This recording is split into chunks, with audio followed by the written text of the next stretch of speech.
अस्सलाम वालेकुम जी, welcome back to my channel. कैसे हैं आप लोग? उम्मीद करती हूँ सब खैरियत से होंगे और मज़े में होंगे। आज आप लोगों के साथ शेयर करूंगी शादियों वाले चिकन स्टीम रोस्ट की रेसिपी। ये डिश शादियों और बड़े बड़े इवेंट्स की शान होती है, जिसका खुशबूदार और फ्लेवरफुल टेस्ट सभी को पसंद आता है। चिकन को स्टीम करके बनाने से वो न सिर्फ टेंडर और जूसी बनती है, बल्कि मसालों का रिच टेस्ट भी उसमें घुल मिल सा जाता है। ये डिश शादियों की महफिल से लेकर घर की डाइनिंग टेबल तक हर जगह अपना जादू चलाती है। तो फिर रेसिपी को एंड तक देखें। अच्छी लगी तो लाइक भी कर दें और चैनल पर न्यू हैं तो चैनल को भी ज़रूर सब्सक्राइब कर लें। तो चलें फिर मज़ेदार सा ये शादियों वाला चिकन स्टीम रोस्ट आज घर में बहुत आसानी से बनाकर तैयार करते हैं।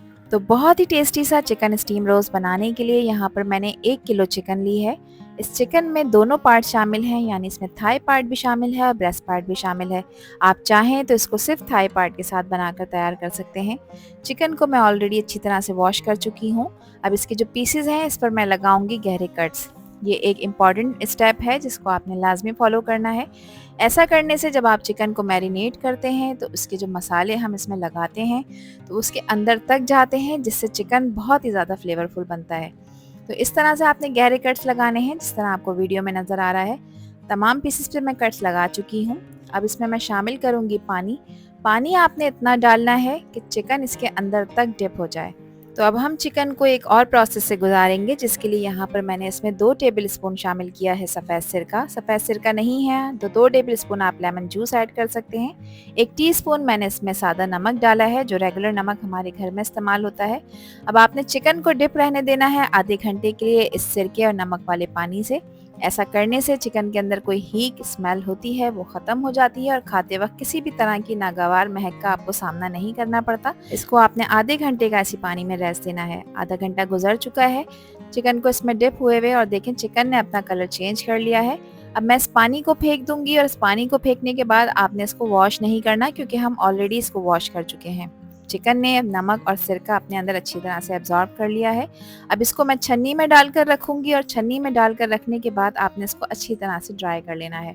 तो यहाँ देखें चिकन का मैंने पानी निकाल दिया था और ये अच्छी तरह से ड्राई हो चुकी है। इसको मैं यहाँ पर मज़ीद एक पेपर टॉवल से ड्राई कर रही हूँ। आप चाहें तो किसी साफ़ कपड़े से भी इस काम को कर सकते हैं।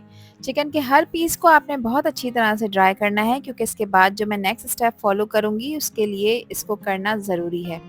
ऐसा करने से देखें चिकन बिल्कुल खुश्क हो जाएगी और इसमें किसी भी तरह का कोई पानी नहीं रहेगा। चिकन अच्छी तरह से ड्राई हो चुकी है, इसको उठाकर एक तरफ रखते हैं जब तक हम इसकी मैरिनेशन तैयार कर लेते हैं, जिसके लिए यहाँ पर मैंने लिया है आधा कप दही। दही को मैंने छन्नी में डालकर रखा था। इसमें किसी भी तरह का पानी नहीं होना चाहिए, यानी आपने गाढ़ा दही यहाँ पर इस्तेमाल करना है। एक बड़े नींबू का रस था जिसको निचोड़ने के बाद मैंने इसमें ऐड कर दिया है। इसके अलावा इसमें मैं हाफ़ टी स्पून नमक ऐड करूँगी। ध्यान रखिएगा नमक को मैंने चिकन को डिप करते वक्त भी ऐड किया था, जो उसने सोक कर लिया है, इसलिए मैंने हाफ़ टी स्पून नमक ऐड किया है। हाफ़ टी स्पून मैं इसमें हल्दी पाउडर का शामिल करूँगी और शामिल करूँगी इसमें 1 टीस्पून भुना कुटा हुआ ज़ीरा। 1 टीस्पून इसमें ऐड करूँगी मैं पिसा हुआ धनिया पाउडर। इसके अलावा इसमें शामिल करूँगी 1 टीस्पून लाल मिर्चों का पाउडर। मिर्चों की क्वांटिटी कम ज़्यादा कर सकते हैं आप लोग अपने टेस्ट के अकॉर्डिंग। 1 टीस्पून ही मैं इसमें कुटी लाल मिर्चें ऐड करूँगी। इसके अलावा शामिल करूँगी इसमें हाफ़ टी स्पून पिसी काली मिर्चों का। तो तीनों तरह की मिर्चें मैंने इसमें ऐड की हैं। 1/4 टीस्पून मैं इसमें ऐड करूँगी खुशबूदार गरम मसाला। इसके अलावा इसमें शामिल करूँगी 1 टीस्पून अच्छे फ्लेवर के लिए चाट मसाला, जो कि इसके फ्लेवर को इन्हेंस करेगा। हाफ़ टी स्पून मैंने इसमें ऐड किया है ऑरेंज फूड कलर, ये इसको एक अच्छा कलर देगा।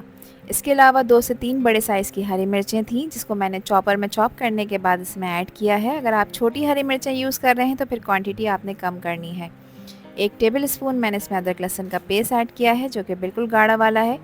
तो तमाम चीज़ें हमने मैरिनेशन में ऐड कर दी हैं। अब अच्छी तरह से आपने इन सब चीज़ों को आपस में मिक्स करना है ताकि सब चीज़ें आपस में वेल कंबाइन हो जाएं और एक देखें परफेक्ट स्मूथ सा हमारा मैरिनेशन बनकर तैयार हो चुका है। ये मैरिनेशन चिकन को बहुत ज़्यादा फ्लेवरफुल बनाएगा और बहुत ज़्यादा सॉफ्टनेस देगा। तो इसको उठाकर एक तरफ रखते हैं। अब चिकन को फ्राई करने के लिए यहाँ पर मैंने एक बड़ी कढ़ाई में कुकिंग ऑयल गर्म होने रख दिया है। ऑयल अच्छा गर्म हो चुका है। अब जो चिकन के पीस मैंने ड्राई कर रखे थे वो मैं 1 बाय 1 करके इसमें ऐड कर दूँगी। अच्छा, जो मेरी कढ़ाई मैं यूज़ कर रही हूँ इसका साइज़ बड़ा है, तो जितने भी पीसेस मैं इसमें इस्तेमाल कर रही हूँ रेसिपी में वो सारे के सारे एक ही टाइम में मैंने फ्राई कर लिए हैं। आप चाहें तो बैच वाइज इसको फ्राई कर सकते हैं, कोई इशू नहीं है। चिकन को आपने यहाँ पर सिर्फ 2 से 3 मिनट फ्राई करना है, इससे ज़्यादा आपने फ्राई नहीं करना है। सो हमें ज़्यादा पकाना नहीं है, गलाना नहीं है। ये स्टेप मैं इसलिए कर रही हूँ ताकि चिकन की ऊपर की लेयर जो है वो क्रिस्पी हो जाए और थोड़ा सा इस पर खूबसूरत सा गोल्डन कलर आ जाए। तो यहाँ देखें तकरीबन 1 से 1.5 मिनट हो चुका है मुझे चिकन को इसमें ऐड करे हुए, और आप देखें इसका कलर चेंज हो चुका है। तो अब 1 बाय 1 करके जो भी पीसेस मैंने इसमें ऐड किए हैं उसको मैं निकाल लूँगी। इस तरह करने से देखें चिकन की ऊपर की लेयर क्रिस्पी हो जाती है और साथ ही इस पर खूबसूरत सा गोल्डन कलर आ जाता है, जो इसको देखने में भी बहुत ज़्यादा प्रेजेंटेबल बना देता है और खाते वक्त आपको इसका जायका भी बहुत ही जायकेदार लगता है। तो तमाम चिकन के पीस हमने निकाल दिए हैं और इसको मैंने एक अदद छन्नी में रखा है। अब इन तमाम पीसेस को आपने बहुत अच्छी तरह से पहले ठंडा करना है। जब ये 100% ठंडे हो जाएं तो अब जो मैरिनेशन मैंने आपको बनाकर दिखाई है ये सारे चिकन के पीस आपने इसमें ऐड कर देने हैं, और 1 बाय 1 करके आप चाहें ऐड करें या एक साथ ऐड करें। बस जो ये मैरिनेशन है वो चिकन के हर पीस पर बहुत अच्छी तरह से लगनी चाहिए। जो हमने चिकन में कट्स लगाए थे इसके अंदर भी आपने इस मैरिनेशन को अच्छी तरह से लगाना है ताकि आपको इसके अच्छे रिज़ल्ट्स मिलें और खाते वक्त इसका फ्लेवर चिकन के हर बाइट में आए। तो बहुत अच्छी तरह से देखें मैंने इसका मसाज करा है, आपने भी इसी तरह से इसको मैरिनेट करना है। अब मैरिनेट करने के लिए इसको मैं आधे घंटे के लिए रेफ्रिजरेटर में रखूँगी क्योंकि आजकल गर्मियाँ हैं। अगर आप सर्दियों में ये रेसिपी बना रहे हैं तब आप इसे किचन काउंटर टॉप पर छोड़ सकते हैं। इसको कवर करेंगे और इसको आधे घंटे का रेस्ट देंगे। आधे घंटे के बाद फिर हम अपना नेक्स्ट स्टेप फॉलो करेंगे।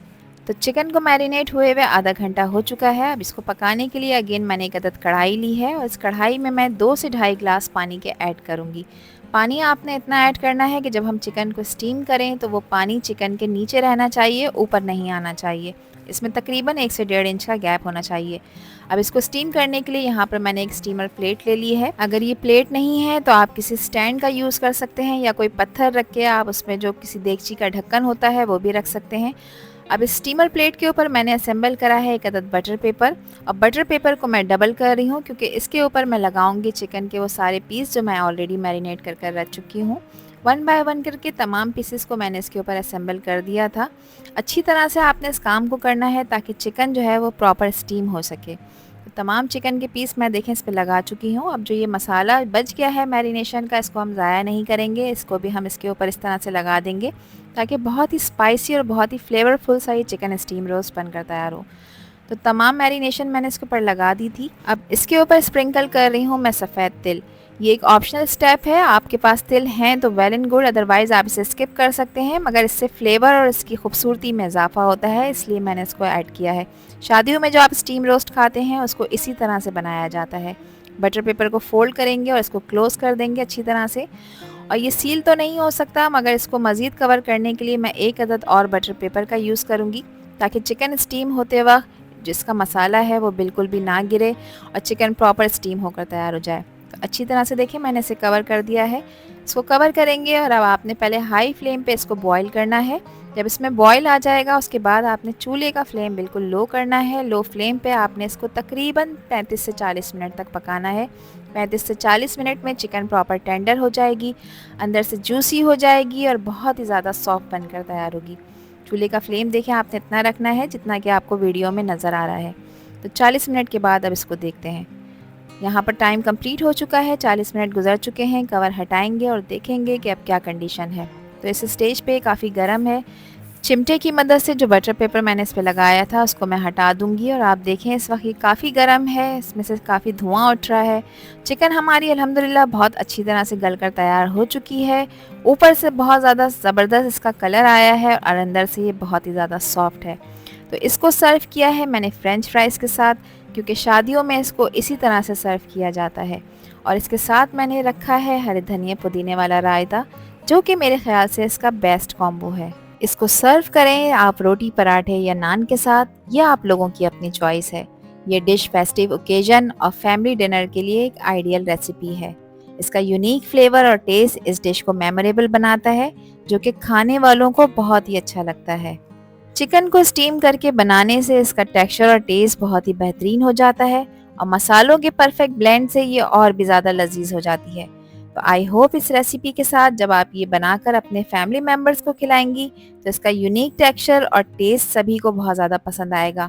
अब एक पीस मैं आपको चेक करा देती हूँ। आप इसकी लुक चेक करें, चिकन बहुत अच्छी तरह से पक चुकी है, ऊपर से कितनी खूबसूरत लग रही है, अंदर से बहुत ज़्यादा टेंडर बनी है और बहुत ज़्यादा सॉफ्ट बनी है। और जो भी हमने इसमें मसाले ऐड किए थे उसकी मैरिनेशन इसके अंदर तक गई है, जो कि इसके हर बाइट को बहुत ही ख़ास बनाती है। तो रेसिपी ट्राई करें और दें मुझे अपना फीडबैक कि आप लोगों को ये रेसिपी कैसी लगी। और अगर इस स्टेज पर आप लोगों को ये वीडियो पसंद आ रही हो तो वीडियो को लाइक कर दिया करें और चैनल को भी सब्सक्राइब कर लें और वीडियो को फ्रेंड्स एंड फैमिली में भी शेयर किया करें। आप सभी लोगों का दिल की गहराइयों से बेहद शुक्रिया। मैं उम्मीद करती हूँ कि ये रेसिपी और वीडियो आप लोगों को पसंद आई होगी। पसंद आई हो तो कमेंट सेक्शन में मुझे अपना प्यारा सा फीडबैक लाजमी शेयर करिएगा। आपके प्यारे और खूबसूरत से कमेंट का मुझे इंतज़ार रहेगा। आपसे फिर मिलूंगी इंशाल्लाह एक न्यू वीडियो में एक न्यू रेसिपी के साथ। जब तक हादिया को दीजिए इजाज़त। अपना बहुत सारा ख्याल रखिएगा, अपनों का भी ख्याल रखिएगा और मुझे भी अपनी प्यारी दुआओं में याद रखिएगा। अल्लाह हाफ़िज़, अल्लाह निगहबान।